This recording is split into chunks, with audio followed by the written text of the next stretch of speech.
Welcome to the 3Haunted podcast, where we bring you all things horror, supernatural, folklore, mythology, and all things that go bump in the night. What's up, everybody? This is your co-host, Ashley Lunar Goddess, Gorilla Girl filmmaker and horror-loving cinephile. I'm just your average podcast-producing badass. I'm John Thomas. Some would say that I go a little too far with my love of all things horror, paranormal, and meta, but I say, talk nerdy to me, and I'm all yours. I'm DJ Sewura, an aspiring paranormal musician who plays live for the dead because the living just doesn't want to hear me.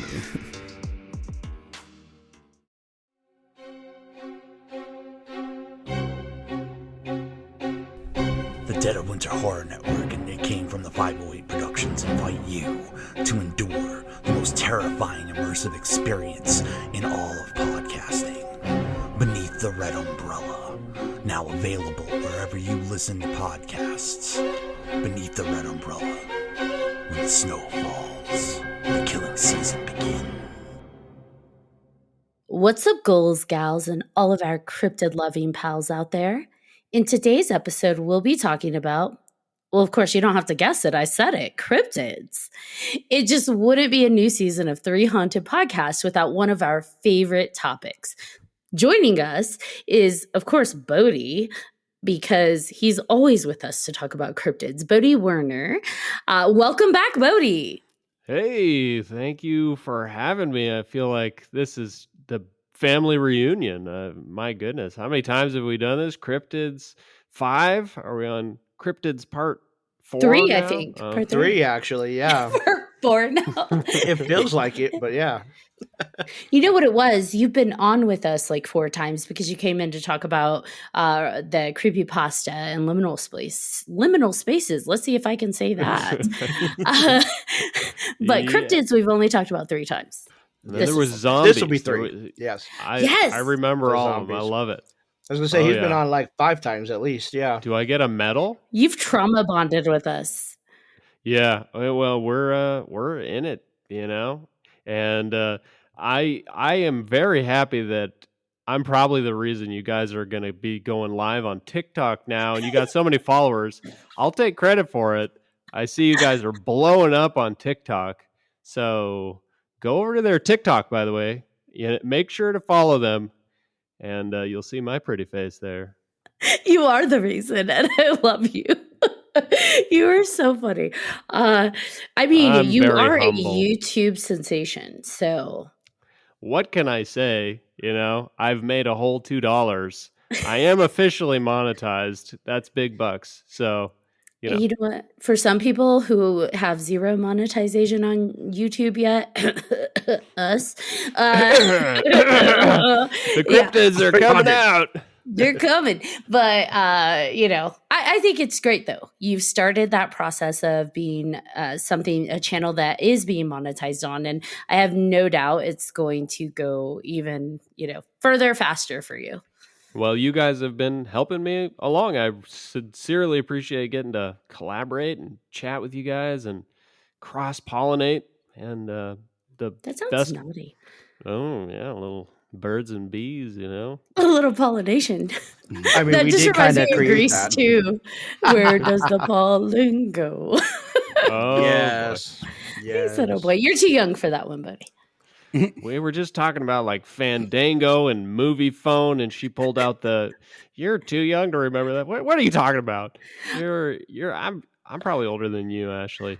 I had to go through the entire phone call of Movie Phone before you realized what I was talking about. Hello, and welcome to Movie Phone. If you know the name of the movie you'd like to see, press 1 now. Yep. Does anybody remember the breakup hotline? No. Yes. You would call this number and sorry to inform you, but whoever gave you their phone number, in fact, didn't want to tell you that they're just not into you. And then it's like this whole 1-minute funny ass monologue about how you're just not good enough for that person. And they didn't want to give you their phone number. And it's like sponsored by beer, helping ugly people have sex since, 1700s. I thought tequila did that. You said in the 1700s. Well, I mean, how long has beer been around? Probably since the beginning of. Longer than phones. Yeah. So after That's hearing your entire statement just now, I realized two things. One, you actually listened to the entire message to know that. And two, someone gave you that. Oh, at what cost did I just give you that gem? I've revealed too much about myself already. It's okay. Times have changed. You have like 200 significant others now. Well, I've got, quite a few subscribers on YouTube, not gonna lie, Personal friends that I meet in real life. I don't really think I want to tell you how many those are, because it's not very many. Personal friends that he pollinates. But we digress. So here we are talking about cryptids. Oh yeah, that's what we were here to talk about, right? Yeah, movie, film, pollination, rejection, cryptids, they all go together. Totally matches. Yeah. Yeah. The tracks. So who has the first cryptid? I think Bodhi should go first since he's our That's guest, what I was right? going to say. Yep. Go, Well, Bodhi, I'm go. super, super excited about the squonk. Okay. The squonk, The huh? Pennsylvania squonk. And for Oh, those of you yeah. out there who don't know, it's spelled Squonk. The squonk. It is the most adorable and horribly ugly little thing you've ever seen. It's like a tiny little puppy dog with way too much skin, no fur, just all this extra skin just hanging and sagging and wrinkling off of its body. It is so profoundly ugly and keenly aware of its ugliness that it goes around weeping all day. Wow. And it's said that a keen hunter or tracker can find the squonk by tracking its trail of tears. Oh. That is so depressing. But why did your description of the squonk sound like I'm sorry, it sounded like an uncircumcised penis. It kind of looks like one on all fours. It's an uncircumcised wiener quadruped. Crying wiener. Quadruped. Yep. But seriously, that is super sad. It's just trail of tears is how you find it. It But is. but there are hunters of it. I think it's adorable. I think they're too pathetic to kill once you find them. They're just, and these huge eyes that kind of is like a teddy bear, cute thing, but the eyes are so big so you could so easily see it just crying all the time. And there's something, it's a conundrum, both cute and horribly ugly at the same time. It's interesting looking, that's for sure. Once I saw it, I just my friends over at 300 Podcast, they have to see the squonk. They're gonna love it. And Yeah, I got the message and opened it. I'm like, is he sending me naughty things? What the hell is this? Oh, it's a cryptid. is that a dick pic? Ah! Dick pic with 4 legs. What the fuck? You should get that looked at. It definitely looks really sad. It I think does. it's adorable. You just want to cuddle. You know what I find interesting is that when you look it up, they have more descriptions and it just sounds really gross. I could see why it's sad. It's like it's got warts and moles. But the really weird qualifier to this thing is that the creature's webbed toes only on their left feet. Right. Why not the right?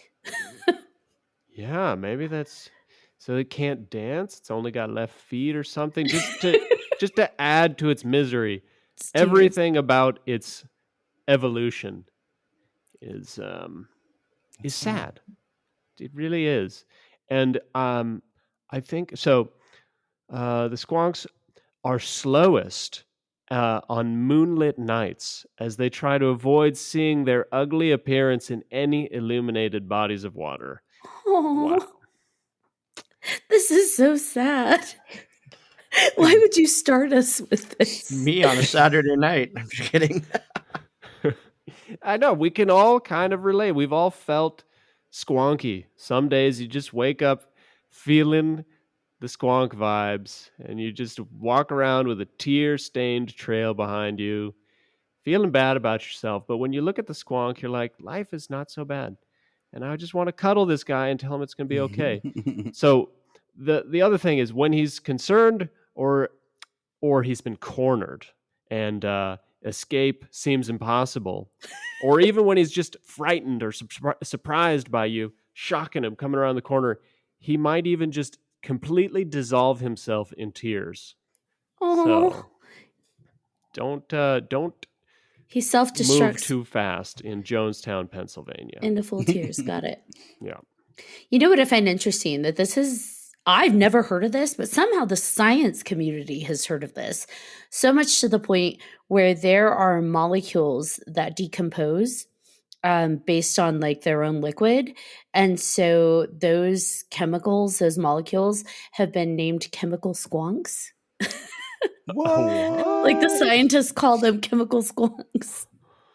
Well, we're clearly onto something because the squonk has got serious, like, it's got some charisma. I mean, for this really ugly, droopy Eeyore thing, it's so adorable. And okay, so, and you think the scientists, well, what about popular culture? So the Phil Collins band Genesis wrote a song called Squonk on their 1976 album, Oh my a gosh. a trick of the tail. Yeah. So I'm gonna have to listen to that song. I don't know if you guys can swing getting the rights on the podcast because you're such big wigs now on TikTok, blowing up. But you should try. I do love Phil Collins. Legend. Do you know that it's made its way into pop culture too in a different way? Or not even pop culture. How would you even call this? It's like a hip thing. So for people that smoke like vapes or e-cigarettes, when they squeeze the bottle to force the e-liquid up, they call that squonking. Oh, I did not. I It don't hang sounds out naughty. around a lot of cool kids. It does sound naughty. I'm not I don't squonk. I'm not a squonker. I don't You've never squonked? I've never squonked.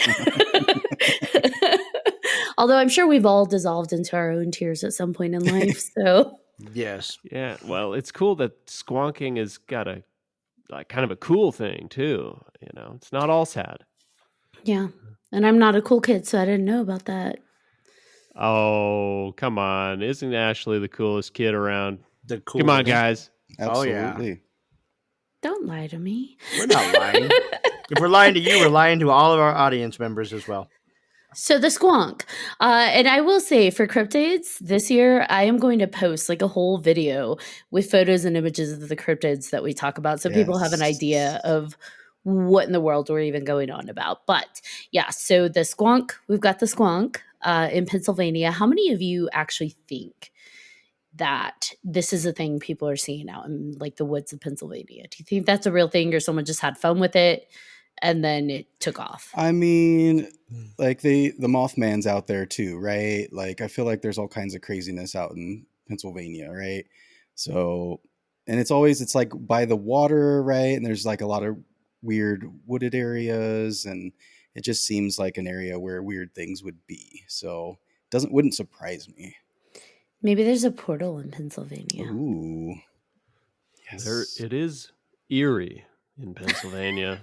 He was waiting for that. Boom, boom. Yeah. And Bodhi takes the dad joke of the night. I just whiff those all the time. I'm so glad I finally got a good one in there. I That's think what it's she said. God, oh man, those ones too. The she said jokes. The she said jokes. Yeah, Because I'm not- so juvenile. So I live for those. There's something dirty about the cryptids. I don't know. There's a history of dirty cryptid humor. Do you have a secret cryptid fetish that is bringing this podcast back to the cryptids every once in a while? Let me show you my cryptid closet. Ooh. Ooh. Let's get squonky. Okay. And now so I want that on a shirt. Yeah, we were there in you go. Pennsylvania. Where are we going to next? I can go if that's cool. Yeah, go for it. So we're gonna go to Scotland. So I just came back from Scotland, and I learned about this cryptid on a tour. These are called the Kelpies, and I know none of our audience can see this, but they're horses, right? And these ones are actually man-made. That are like 100 feet tall, but they are a sculpture that's made to are a monument to Scotland's horse-powered industrial heritage. But they're not very old. But these creatures are. So a Kelpie is a shape-changing aquatic spirit of Scottish legend. These are malevolent spirits. So the Kelpie may appear as a tame pony beside a river.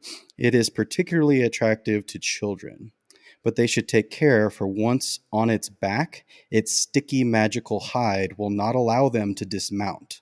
Once trapped in this way, the Kelpie will drag the child into the river and eat them. So, and they can also appear as human form, but they're mostly as horses. And they can extend their backs for if they have a group of people that they want to eat and kill in the river. But yeah, It's a Kelpie limo. it is a Kelpie limo. But there is a way. There is good news. A Kelpie has a weak spot. Could anybody guess?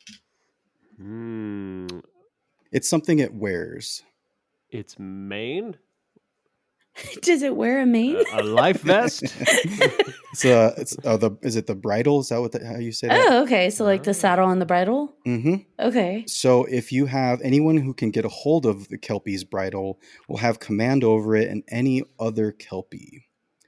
So, and a Kelpie is said to have the strength of at least 10 horses and the stamina of many more, and it is highly prized. And it is rumored that the McGregor clan have a Kelpie's bridle passed down through the generations. But yeah. Wow. So I have a few questions. Sure. Sticky back. And it because they're stuck to the back, it goes into the river and eats them. How does it eat them if they're stuck to their back? Maybe it releases them once it's in the water. I don't know. Maybe It's it's super got some flexible back? jellyfish. Maybe it just absorbs them like a jellyfish. Ooh, Uh-huh. interesting. And also, when you grab the bridle and you can control the Kelpies after that, do you have to stay holding the bridle to control them? Or once you've gotten it, it's boom, magically connected. I am now forever in control. How does that work? I think so, because one of them was even if you touch the horse, like you said, touch the nose, you can stick to that as well. So there was one story of this little boy touching the nose, and then his finger getting stuck, and then he had to chop it off in order to get away. But he got away; he survived. But yeah. But yeah, I think if you don't touch the horse, you get the bridle, then you're golden. Then you have this Kelpie, and it's there for you. Do you know what this feels like to me? Because we know that cryptids oftentimes come from a moral of the story, kind of trying to, what's the word I'm looking for? Folklore to teach lessons. Mm-hmm. So I wonder if this one, especially because this was in Scotland, was to kind of get children not to try and approach wild horses. Because we know wild horses can be really deadly and really aggressive. And so it's don't even try and pet them because you'll die. And so I wonder if that might be one of those categories where we don't want our children to approach these dangerous, wild, magical beasts. And so let's scare them into thinking they'll be taken into the river and drowned and eaten. I think that has some merit to it because when I asked the tour guide about just the predators and stuff there, and she told me that there's actually a lot of deer there because there's no natural predators. So wild horses as well, there's nothing that's going to eat them, right? So they're just kind of doing their own thing. But yeah, that makes a lot of sense. And also maybe just don't play near rivers, right? You'll drown. Like, Yeah, we got the warning tales, the cautionary tales. That made me think of a really good movie, The Secret of the Roan Inish from 1994, which is Irish, not Scottish, but it's about selkies, or some pronounce it silkies. So women who are also seals. that was one And of mine. But yes, oh, keep going. Keep well, going. No, no, no. Keep I'll going, no, please. I'll just give a little bit, and then you fill in, because you are the authority. You came with the notes. I just came with this one fond memory. Um, He's the and silky savant. right, I'm just dabbling in silkies. You got the real credentials. I wouldn't want to step on your prowess. Anyhow, so adapted from a book, I believe. Anyways, the movie. So these women who come out of the sea, they're seals. They come out of the sea, and then they shed their seal skin and turn into beautiful women. And it's said that if like a man can take her seal skin while she's a woman, she won't be able to turn back and escape and go out into the water and be free. So they kind of capture these beautiful mythical women. So another folklore thing. But what's the cautionary tale there? Is it like, grab your woman and don't let her go? Well, there is another thing to that. You can kind of see it. There's like a monument that looks like it. But anyway, the thing about the skin is that there are stories, and I think this is, yeah, Irish and Scottish, and just in that UK, that area, right? Where one of the stories is the woman, or the Selkie, came out of the water, shed its skin, and then fell in love with a man. This man fell in love with a Selkie because the Selkies, right, are just gorgeous and everything. And they had kids. They had kids, and everything was great. And then one day, her son was out digging just for no reason, Right. and found the skin and brought it to his mother, and she took it and just became enamored with the water and disappeared. Basically put her skin back on and then just went back to the water. So that's the other thing. Like if they do get their skin back at any time, they're going to go back to the water. They're going to leave whatever life that they created. Why does this sound like How do you feel about this, Ashley? It sounds like an empowerment story, like these creatures coming into their womanhood, and the skin kind of is maybe it's their confidence, maybe it's their inner strength, and it's being taken from them. And so then there are these like proper wives, and then she gets it back, and she's like, off I go back to my wild free nature. I don't know, it sounds interesting. Right. I don't know what really to make of it either. I thought about like the Little Mermaid when I was reading about this, and I was like, but yeah, it's interesting. I like, what is this story? What are you trying to get out of this story? Or is it just something is there something based in, I mean, I don't know if it's based in something that actually happened, but there's monuments, right? And it's just one of those weird folk tales, or one of those weird things. But I don't know. I'd have to ask somebody. It's an interesting take on the shape-shifting theme, and it's also got a lot of parallels with just like divorce and relationship, and it just asks these really tough questions, and it seems to resonate with women. My mother loves the movie and introduced me to it. It's a great movie, and the story is just, yeah, it's really like Ashley was saying. Who are these men who would take away the woman that they love's mobility and freedom for fear of not being able to have them in their lives? It's kind of like the old saying, if you love someone, set them free. But it's scary to do that, right? Well, and if we look at it through the lens of when these folklore were originating from, this isn't something that's created now. This is from back then. So if you're looking at legend from that lens, the cautionary tale would be probably more towards the men. So if we're looking at it through the lens of what are they trying to warn the men from, to me, it almost sounds like be cautious of like the idea that like, hey, there's this like creature thing that isn't so appealing, but they're deadly when they become these gorgeous sexual women. And we know in the past, women that are in charge of their own sexuality and completely comfortable wearing it tend to be demonized. So if I'm looking at it through that lens, I could see it being a cautionary tale of be cautious against these sexy women because they're probably deadly creatures that, are hiding their skin somewhere. Yeah, kind of the succubus, the scary attractive women. Just so. Selkie on Wikipedia. Selkies have a dual nature. They can be friendly and helpful to humans, but they can also be dangerous and vengeful.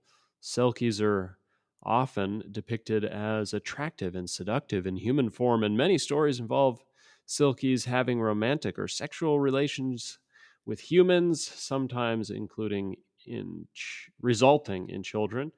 I thought that sentence was going a whole different direction there for a second, but it's all good. Don't worry. Silkies can also be coerced or tricked into marrying humans, usually by someone who steals and hides their sealskin, preventing them from returning to the sea. Such marriages are often unhappy. So, and the Silkies always long for the sea and may eventually escape if they find their skin. I mean, it's just like unhappy marriages. She must be not a real human if she's unhappy to be with me. What's wrong? She's a Silky, A woman who's longing to be her full self. Oh no. Wasn't there is it Tales from the Crypt? There was like one story with the gargoyles. Was it Tales Tales from from the the Crypt? dark side. Tales from the It was the Dark Side. gargoyle. Yeah. That's what this kind of reminds me of, right? Cuz you saw this gargoyle and you're not supposed to talk about it. You made that deal, but then years later, like if you talk about it, your whole life's gonna change, and and it comes back in a way that's scary because obviously it's horror, but maybe that's kind of, I don't know. I could see that being a similar story to what this could be, right?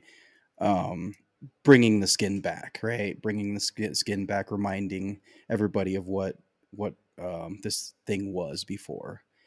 But in that Tales from the Dark Side, you don't know. Obviously, that's kind of the reveal, right? Yeah. Yeah, that's interesting. It's Yeah. sad. Yeah. So I'm going to take us to Chile. Ooh. Chile. We are going to talk about the cryptid known as the alicanto. The alicanto. So it is a bird. It's an immortal bird, and it is found in the mines and caves of Chile. And according to folklore and legend, they say that the alicanto's wings shine these like beautiful metallic colors, and their eyes emit strange lights.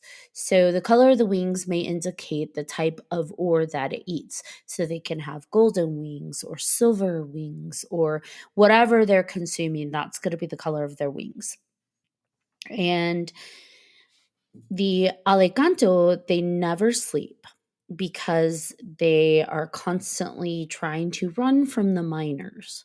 And so lore is that the alicanto, because they eat gold and silver and different minerals, the idea is that they'll lead you to it because that's what they eat. Mhm. So miners and hunters are always trying to find them and chase them because they want to find the source of whatever it is they're consuming. So they're always on the run. And unfortunately, their very bright wings give them away. So the lore is that, according to legend, if a miner can follow the bird without being noticed, they will be led to the rich mineral areas or treasures that the alicanto is eating. So it could be gold, it could be silver, it could be copper.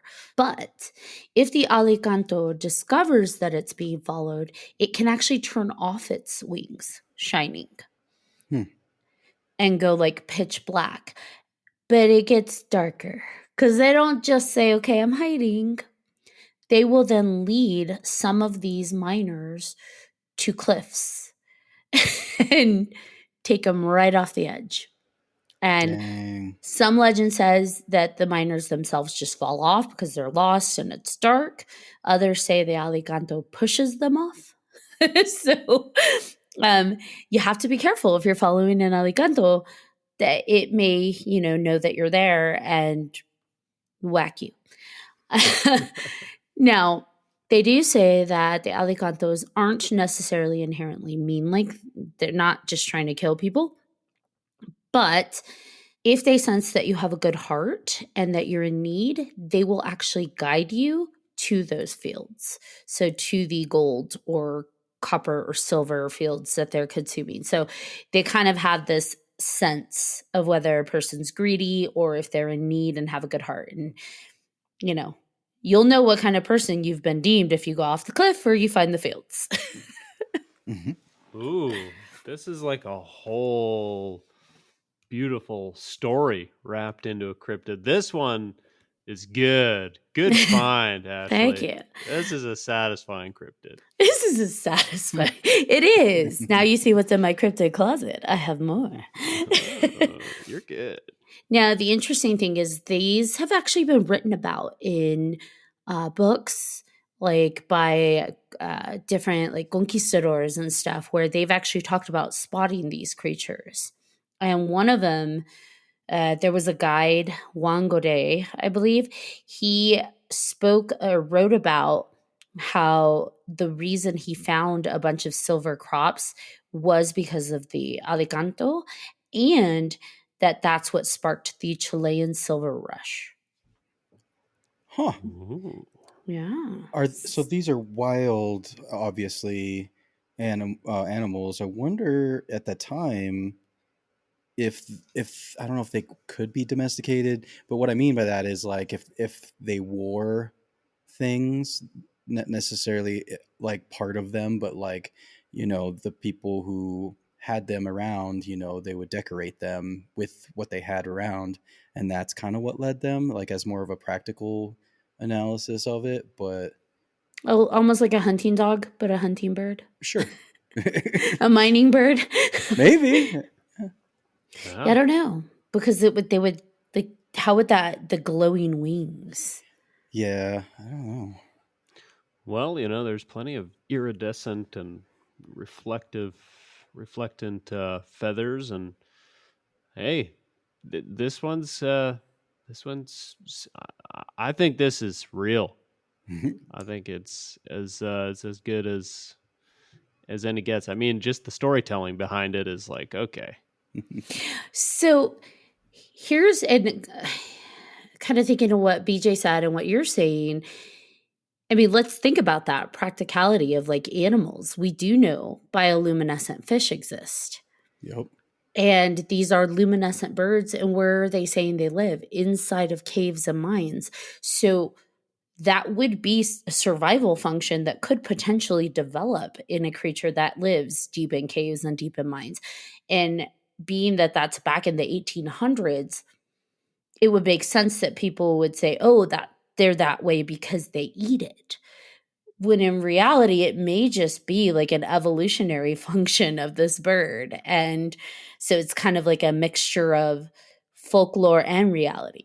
Mm-hmm. Sure, and there's plenty of evidence for animals like finding mineral deposits to get their minerals in a not mineral rich environment. If something lives in a cave or spends a lot of time hidden in caves, it'll try to find water with minerals. The other thing, to kind of go off of what you're saying in a little bit of a different way, but I was just thinking about like gold dust, right? What if it lives in gold dust? It's just covered in gold dust, right? Oh, yeah. All right, that could be a thing as well. It's just in the cave, that's just what's around, right?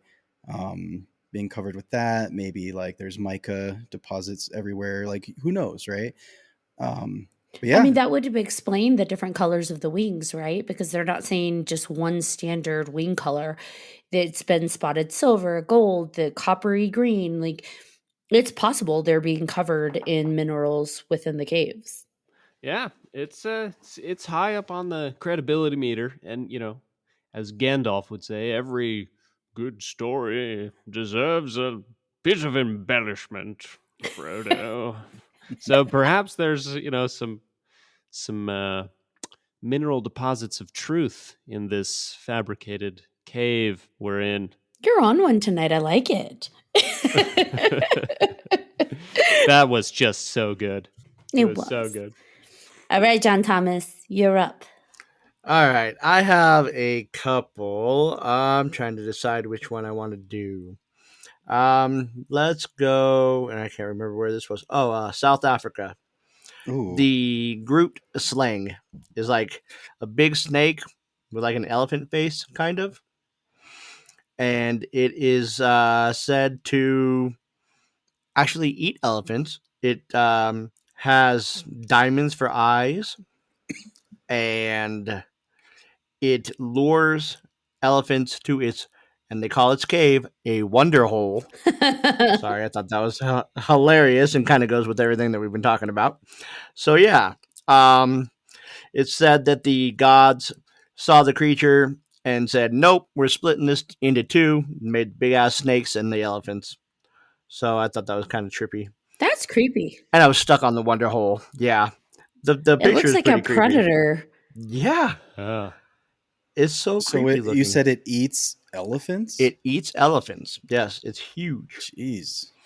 Not only does it kind of look like a killer elephant, but it prefers elephants as its main source of yumminess. I mean, you are what you eat, so. Right. In this case, you're a terribly hideous, deadly version. It kind of looks like a lizard, serpent, fangs, a whole bunch of different places that you don't normally see them. Right? Where does one normally see fangs? Not there. I mean, it's got like fangs down its elephant trunk and on the tip of its tail. Tongue. What is it called again, John? The Groot slang. So Groot, I am Groot, and SLANG. It almost looks like a dragon, right? Yeah, kind of. It's like a dragon with a predator head. Yeah, for real. I don't want to have those nightmares. You're going to. You're welcome. Too late. Bodhi knows all about nightmares. Right? Oh, that's a good throwback for any of you super fans. Back to Cryptids 1. Oh, yeah. That was good times. So much fun. So you still dream about me, Bodhi? I'm just kidding. Wake up screaming, dreaming about Ashley. I'm deleting all of that. No, she's not. Yeah, I am. No way. Keep it. Okay. So sweet Groot slang. That's creepy. Stuff of nightmares. I love it. I like that it, eats elephants, leads them to their, what did you say, wonder holes? The wonder hole. Yeah. So many jokes to be had. I'm trying to keep it clean. That's why I wanted to actually bring that one up, because I knew we'd have jokes. Do it, Ashley. Like, batter up. I set you up. You don't let me down. Come on. Oh, the swing, batter, swing. Swing, batter, batter, batter, swing. Sprays debilitating poison from its trunk. Mm-hmm. It gores its targets with its tusk and bites with devastating force. This thing is overkill, that's for sure. Yeah. Yeah. Swallows man-sized prey whole. She swallows them whole, boys. After leading them to her wonder hole. Spits, swallows, and gourds. All the fun things. Yeah. Gorgeous. Go in. I mean, are we sure she's not a silky? Right. Oh, boy. So it's just elephants, though, right? It's not like people. Sure. That's what it says. I mean, sure. if it eats something that big, I'm sure a person's like a little freaking snack, you know? Right.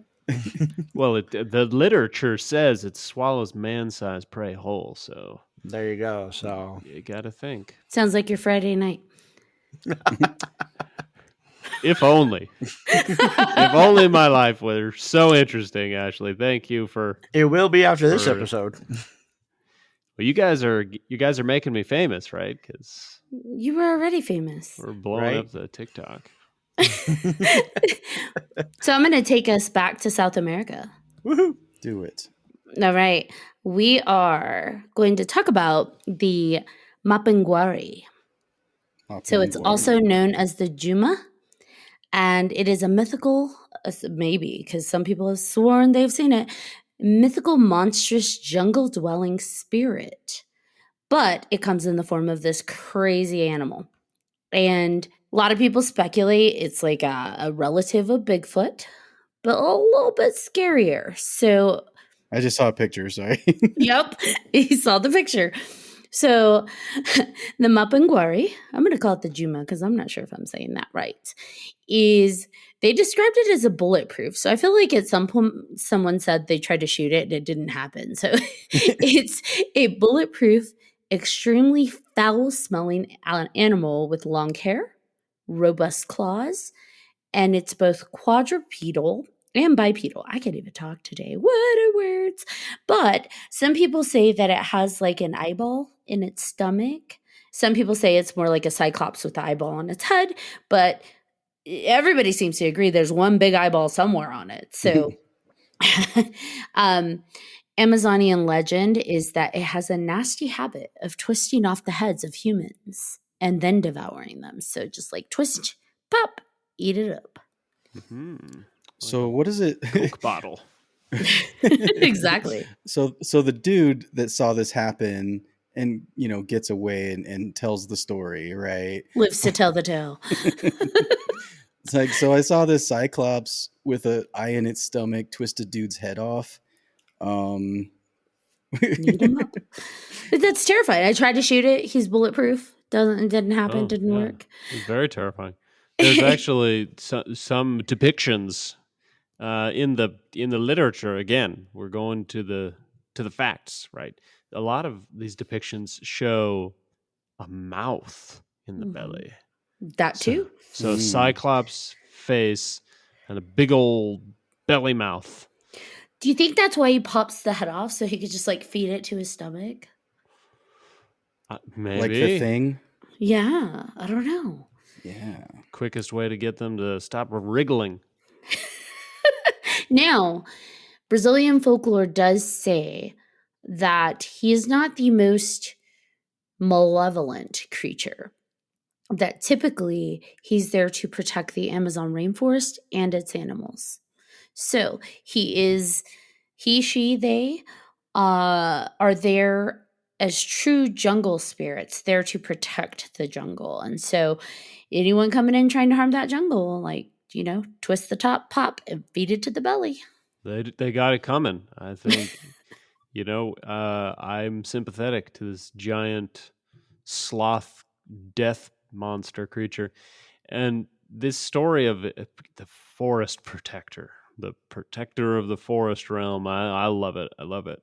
And if anybody, have you guys seen Princess Mononoke by Hayao Miyazaki? Yes. Mm-hmm. Okay, good. Then you're the real deal. So that's my favorite movie of all time, probably. That's the one that I say is my favorite the most. And it's got a lot of parallels. Basically, just like people should stop fucking with nature, and we got the forest spirit that's going to protect nature, and it's not an inherently like evil monster or whatever. It just is this thing that's there to protect the forest, and people might die if they go into the forest and try to mess it up. So I like this Mapinguari protecting the Amazon. It has made it into some pop culture. items. So it's been featured in a movie at the end of a movie, I guess. It's been more described as like a giant sloth type monster, though. It's been in like video games. So people have heard about the Mapiguari and adapted it to fit their stories. So I always love it when different cultures and folklore can really seep in, right? Like, especially when it's older folklore, can seep in and still be present in our modern entertainment industry. I think it's fun.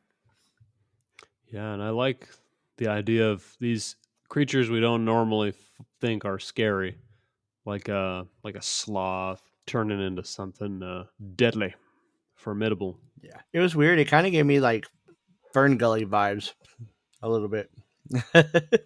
I didn't see this creature in Ferngully.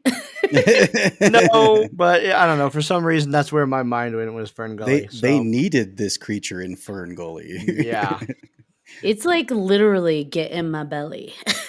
Right. So let's go right for some Minnesota folklore, because for those of you who don't know, I'm in Duluth, Minnesota, a land where there are some of their own cryptids. One that I find very interesting is the Minnesota Iceman. Now, this one is real. All right. It has been described as a male, human-like, 6 foot tall, hairy, and large hands and feet. Very dark brown hair, so getting a lot of Bigfoot vibes.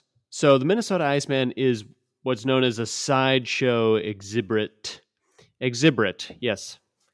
A sideshow exhibit, which some say, the skeptics, the losers, frankly, say is a fake man-like creature, which was frozen in a block of ice and shown in prestigious locations such as shopping malls and state fairs and carnivals in the 1960s and 70s. And it was said to be the missing link between man and Neanderthal. And it was sold on eBay in 2013 and put on display in Austin, Texas. So that's how you know it's real. They've got the receipts for it. I mean, when else have we talked about a cryptid that has been sold on eBay? So I'm bringing in a really hot one with some good evidence. Yeah, no, this is like legit. They have it, right? This isn't just a story. This is an actual thing. And obviously, it's something that people can study and, go and cut it up if you need to, whatever you need to do to try to see what it is. But I don't know. Do you think they've done like an autopsy on it? Because it doesn't look like, from the pictures anyway, they may have done like x-rays, but it doesn't look like they've actually taken it apart, right? I don't think so. It's a great question, and people have wondered. And so the guy, promoter and exhibitor and just true hero of cryptozoology, Frank Hansen, stated that the Minnesota Iceman was discovered in Siberia. He was detained in Canada by customs officials at the border who thought maybe he was transporting a cadaver. And then the FBI was also informed that it might be a human murder victim, but nobody ever followed up because they're scared of the truth, So they wanted us to just believe it was a hoax. They didn't want to follow through and prove it to be true. So, but maybe if it's been frozen all this time, could in fact be the missing link. Well, I wonder how long it's been frozen, right? Since the 1960s. That's, maybe Frank had an enemy. But so I thought that was pretty cool. Frozen in ice, fitting for Minnesota, but supposedly it was found in Siberia. I was hoping it was found in Minnesota, but it just got to go to all the shopping malls in Minnesota. Do you ever wonder why people can't reanimate after being frozen the way like other things do? For example, there was those news articles that came about how the ice had thawed, like glaciers had started thawing, and there were bacteria that were basically reanimating. Which I think we talked about that in the zombie episode, and they're basically not alive, but they are, back alive basically. And so you ever wonder why certain things can reanimate or reactivate or regenerate after being frozen and others can't? I'm no scientist. There's probably like a really simple, straightforward explanation, but I'm just curious. Well, I know that there are some frogs that have like properties in their cells that are similar to like antifreeze. And I think it's all just crazy superpowers, basically. Just like animals that have superpowers. To be able to be frozen and to undergo that molecular change, which normally just tears up all of your cells' bonds, to Mhm. somehow be able to go through that and then not be destroyed on a cellular level. And so things as big as frogs to do that is bonkers. So is it like a warm-blooded, cold-blooded thing, or is it specific to that specific frog? I think it's that specific frog. I read about that. I remember reading about that. That's really cool, though. Yeah, I don't know. We'll have to consult. Consult the Google. Ask the Google. Yeah, I don't know. I think it's really interesting because it's not like anything within a human, even on a cellular level, will start to tick again once it's thawed out. But then you Right. have these basic bacteria and apparently frogs that they're just like, oh, we're unfrozen. Look at us. We're going again. Hop to it. So can we start making human beings cross species with these frogs so that we can freeze ourselves and go out into space to another planet I love it. and repopulate the earth, the species, because the Earth's not going to survive? Is Not that the Look No. here, plan? Noah. Right? Where's your arc, butthole? It's this rocket ship. I love it. I love it. This is right up my alley. We're talking about human animal hybrids and chimeras, and what can we get from splicing our genome with other animals, and maybe And now we know what Bodhi's into. Yeah, well, I am here on a Kinky. fact-finding mission. This is all field research for me, guys. I have a hidden agenda, As a writer, I'm here to just mine you guys for all the information I can get. That was a really good idea, Noah. So you should have trademarked it before I stole your idea. I mean, at least he's Now honest. it's mine. Would have to be future progeny, right? It couldn't be an existing person because Right. the DNA is already set. But could you splice a person to include those characteristics? Probably, or adapt them in some way. I mean, science is already making it where you can choose the sex of a baby, right? Yep, eye color maybe. I mean, there are things you're being able to now select for. Well, you guys know about CRISPR-Cas9, right? The gene editing technology that can modify DNA. Well, see, there you go. Splicing frozen froggies. So literally, like in a wave of magic wand with CRISPR-Cas9, you could change your DNA in this lifetime. Today. Oh, mine. Yeah. Well, shit. Yep, just Yeah. yours. Mix with the With a squonk. With this one, I would like to activate my metabolism and right. Get a little bit of For get a real. little bit of mole rat longevity in there. Get some Groot slang in there. Oh, we right. Well, I already have a wonder hole. Ew. Ew.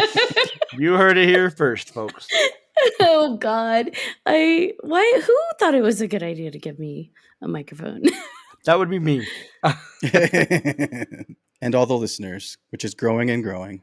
Did she really say that? She did. She did, and she will, and you'll love it. And I'll probably say worse in the future. So Just wait, folks. It So gets make better. sure to like and subscribe. I do love this conversation, and I feel like with these new technologies, we're gonna get more cryptids out of it, right?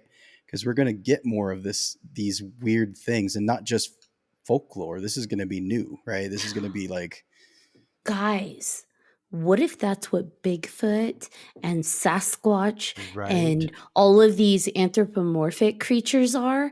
Is products of human splicing that just weren't the end product that they wanted. And so it's like, yeah, that didn't work. Off you go. And they're just like working on perfecting it. But that's where we're getting like all the big feet and Big boobs. Biological experiments gone wrong, and yep. And John bringing back the big boobs. Gotta bring back the big boobs. Good send up for the super fans. I love that he's got that now. Super fans. That's what they should be, fans. for sure. Yeah. I hope we have super fans. We've got some original fans from like season 1. We know we do. Come on now. Woo! We love you all. I'm gonna make them shirts. 300 super fans. 300 super fans. Yeah. Hashtag squonk. I was gonna say with the squonk on it. Yep, that's squonk. It needs to be hashtag feeling squonky. Feeling squonky. Oh, yeah. Let's get squonky. Or God, what was it? Cocaine crocodile.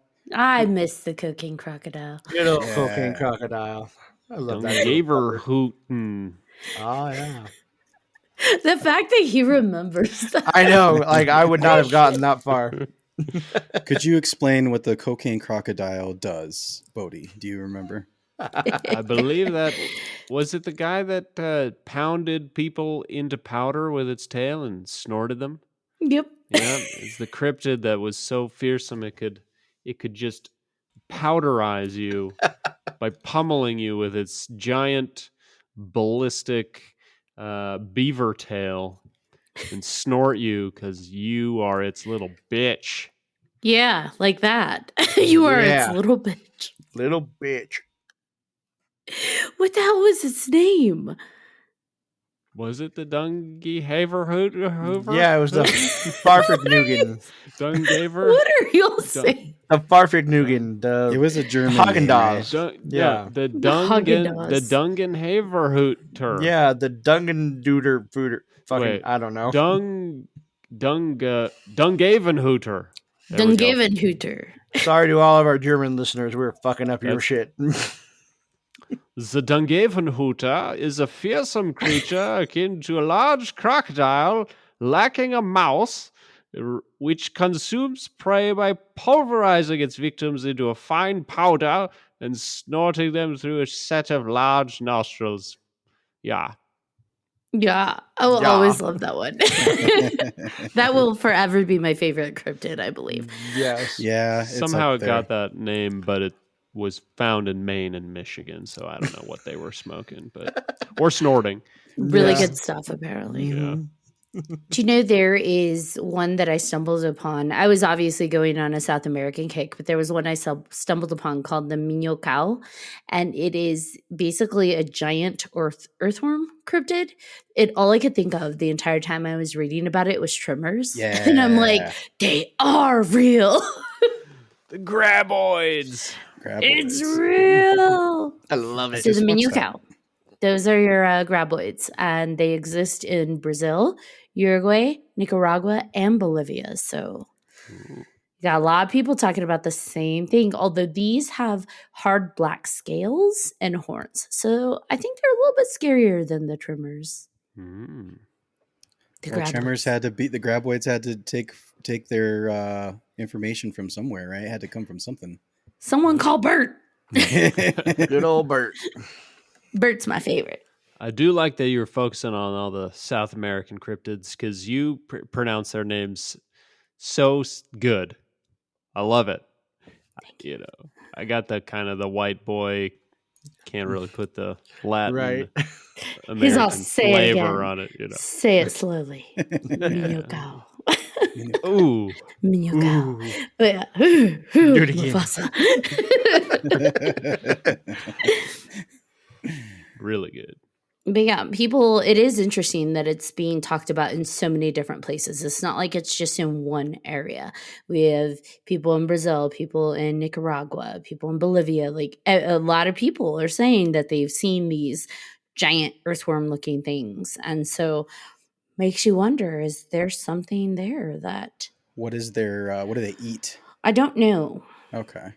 I'm trying to get a gauge say. of their size, right? Apparently they are they've been described as being as big as like 18 to 23 feet. Oh shit. So like legit trimmers, That's legit graboids. I like the oh That's- shit. Yeah, I'm terrified of like Amazon like giant snakes, and that thing is bigger than those. So yeah.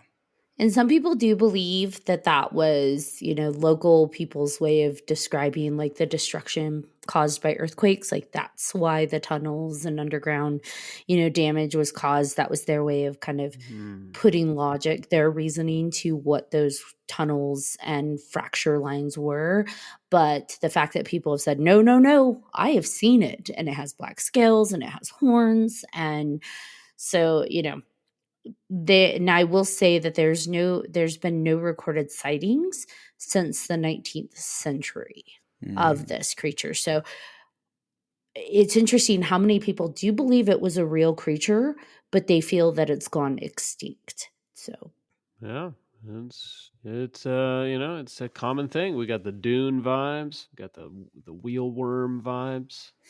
People are scared of worms. Big worms. wouldn't you be if you saw like a 19-foot worm?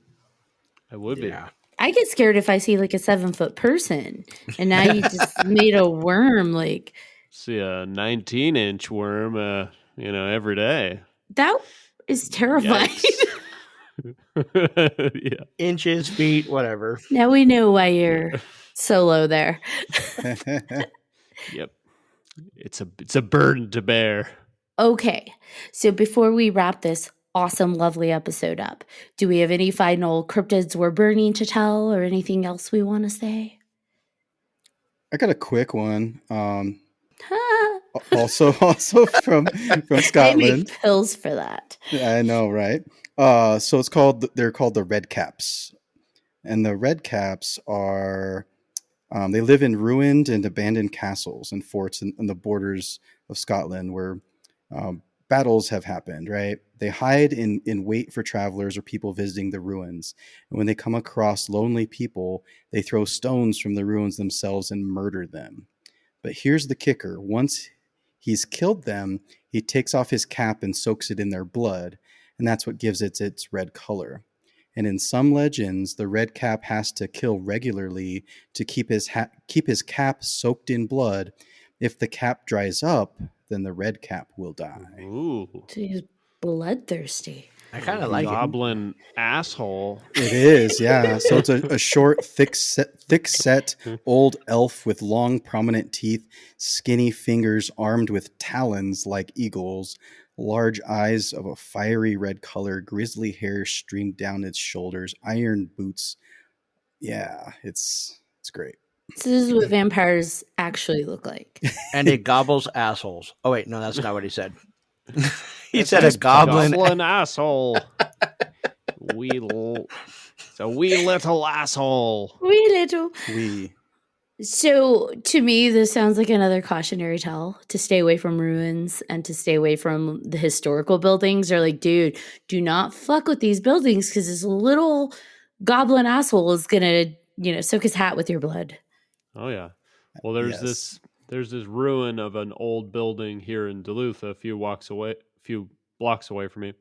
It's a building that they tore down 50 years ago. It was built at the turn of the century, and they left the grand entryways. So it's really strange. I stole it as a location for my book, and it's like these doorways are like tombstones of the building that once was. And they just put fences around them recently because bricks just fall off of these huge, tall entryways, all stone and brick. And so some people are stupid and they walk up to, decaying stone buildings or castles in this case, perhaps, and look up at them. And then the rock might fall and hit you in the face. And you got to make up folklore. Or you put a fence around it, and they ruin this beautiful thing for everyone else because they're stupid. Stupid and inconsiderate, right? They're like, there's these beautiful buildings, they should be preserved, but tourists are sometimes a little handsy, and they start touching things that they shouldn't, and then things fall apart. And so, just like Ashley said, it's got to be one of those things, because it is beautiful there, and a lot of the stuff is well preserved, despite how much rain and stuff they get out there. But yeah, Right. Well, in historical buildings and ruins and anything like that is really revered especially in Europe and especially in Scotland and Ireland. And so with tourism up and everything like that, I could see those lores, I could see that folklore being pushed even harder. even so much as having a little guy walking around with a red cap. I mean, it's like dripping on his face. I don't know. You're like, who's that guy? Oh, let me tell you all about him. I'll tell you all about him. You don't get too close. No, I think it definitely feels like a cautionary tale, but it's fun. It's like, a little bit of vampirism, a little bit of goblin asshole, and a whole lot of fun. Yeah. I like him. I love me a good goblin. I bet you do. So Bodhi, what can you tell us about any upcoming projects and where can people find you? Yeah, well, my book project that I'm still working on, Northport 1999. You guys, everybody can read it on patreon.com/Bodhi the Movie Maker. Bodhi is spelled Bodhi. And I'm working on getting a literary agent. Hey, if any of you listeners happen to be a literary agent or know one, hit me up. So you can read it on Patreon. Also, my audiobook is there. Last time I was on, I was telling you guys about my animated short film, which is based on the book. And great news, that got selected to a few festivals, including the prestigious Minnesota Web Fest, and it'll be showing in a theater here in Duluth in October. It'll also be online. And my TV show, screenplay, and pitch based on the book also got selected to Catalyst Content Festival, the world's largest independent TV festival, also here in Duluth in October. And so we'll be doing the pitch competition and the live readings. And so it's a lot of fun. And if you listeners are into horror stuff, cryptids, creepy things, biological experiments gone wrong, some of that stuff we were talking about earlier, then you'll find a home with Northport 1999. And other than that, you can also find me on YouTube, Bodhi the Movie Maker. Love to chat with you. We loved that you came on, and hopefully we can get you on again this season. I don't want to wait a whole other season to have you on to talk about all of the fun things. And I'm glad I got to see your face. Likewise. Next time I find a good cryptid, I'll send it your way. And anytime you guys want me to be on, I'm there for you. I'm there for you, babe. Well, thank you so much. Guys, do you have any final thoughts before we wrap this awesome episode up? Careful not to fall in any wonder holes. Truly wise cautionary tale to live by. I thought so. Couldn't have said it better myself. And watch for those goblin assholes. Well, thank you again, Bodhi. It's always lovely to have you on, and I can't wait to have you on again soon. Maybe we'll do more creepypasta.